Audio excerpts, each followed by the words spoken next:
Hold on, I have a manifest list, so it has like good qualities, so I can manifest like a guys. Hi everyone, I'm Shy and welcome to my channel.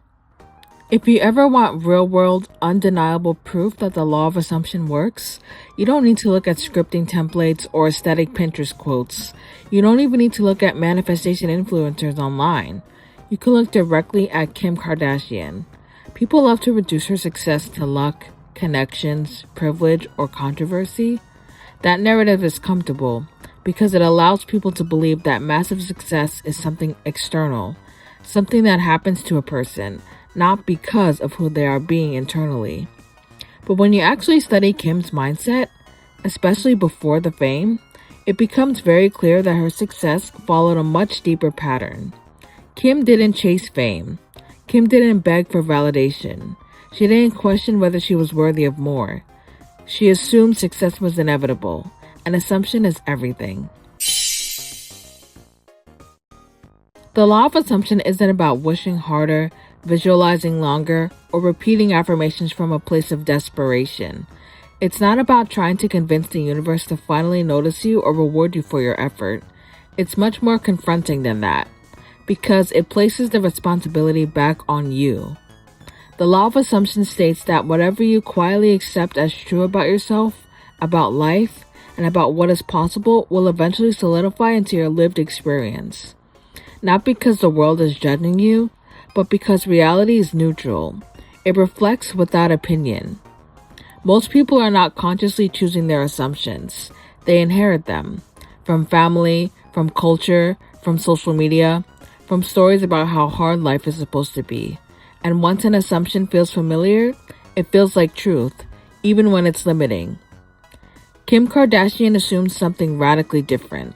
She assumed that success was normal, that attention was natural, that being seen wasn't something to earn.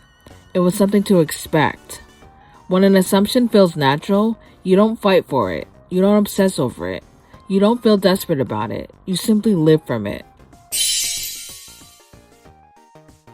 There's a home video from 1994 where a young Kim Kardashian casually says she's going to be famous one day.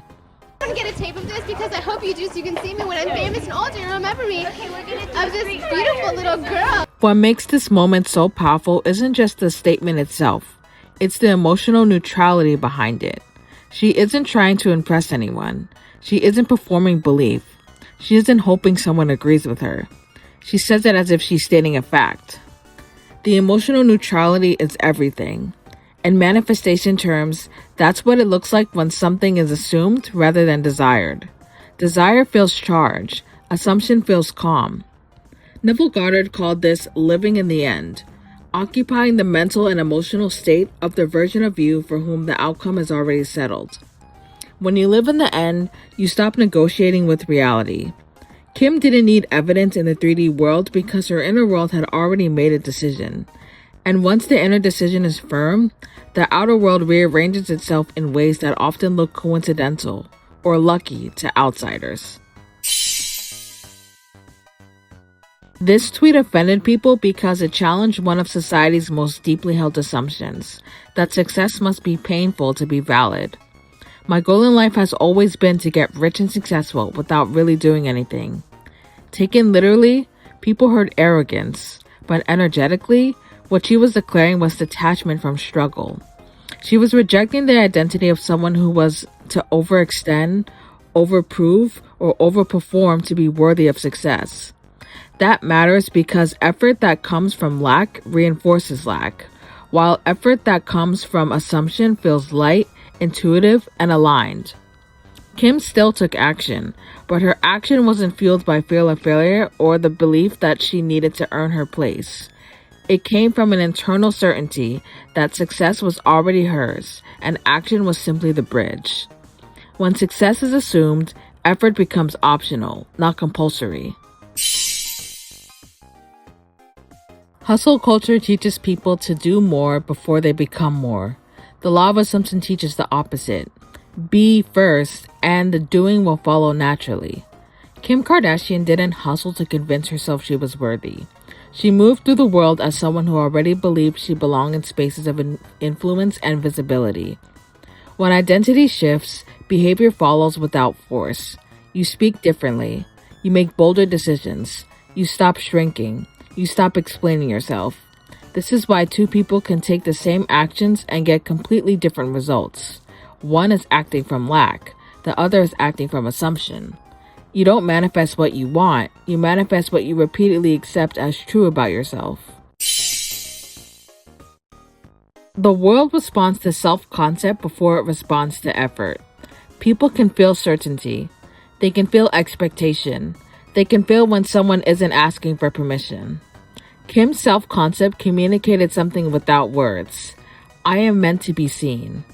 When that assumption is stable, reality has no resistance point. People mirror it back through attention, opportunity, and recognition. This isn't favoritism, it's reflection.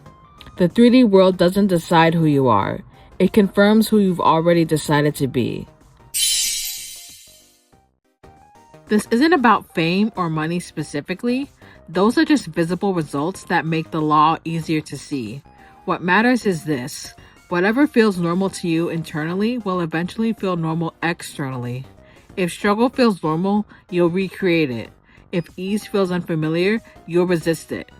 But the moment you begin assuming that life supports you, that things work out for you, that you are chosen, reality begins to reorganize.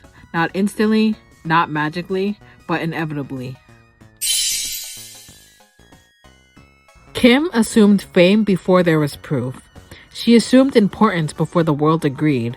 She assumed ease in a culture obsessed with struggle.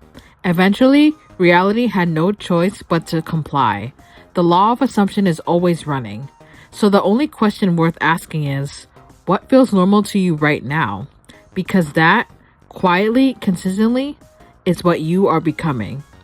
Thank you all so much for watching. If you enjoyed this video, please like and subscribe, and I'll see you in my next video.